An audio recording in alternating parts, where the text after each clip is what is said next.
ಹೂಗುಚ್ಚ ಬೇಡ, ಜೊತೆಯಾಗು. ಕ್ಷಣ ಕ್ಷಣಕ್ಕೂ ನನ್ನ ನೆನಪಾಗು. ಬಂಗಾರ ಬೇಡ, ಕಾಳಜಿ ತೋರು.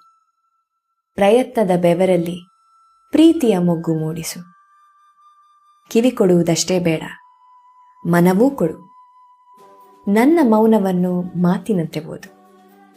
ನನ್ನನ್ನು ಯೋಚನೆಯ ಗಾಳಿಗೆ ಬಿಡಬೇಡ, ಭರವಸೆಯ ದೋಣಿಯಾಗಿ ತೀರಕ್ಕೆ ತಲುಪಿಸು ಬಿಡು ಬೇಗ. ಗೊಂದಲದ ಮೋಡ ಬಂದಾಗ ನೆರಳಾಗು. ಗಾಬರಿಯ ಅಲೆ ಏಳುವಾಗ ದಡವಾಗು. ಕೈ ಹಿಡಿಯುವುದಷ್ಟೇ ಬೇಡ, ಕೈ ಬಿಡದಿರು. ಪ್ರೀತಿಯ ಮಾತಿಗಿಂತ ಜೊತೆಗಿದ್ದು ತೋರಿಸು. ಇಂಪ್ರೆಸ್ ಮಾಡುವ ಹವ್ಯಾಸ ಬೇಡ, ಎಕ್ಸ್ಪ್ರೆಸ್ ಮಾಡುವ ವಿಶ್ವಾಸ ಕೊಡು. ಉಡುಗೊರೆ ಕೊಡುವುದಕ್ಕಿಂತ ಜೊತೆ ಕೊಡು, ಏಕೆಂದರೆ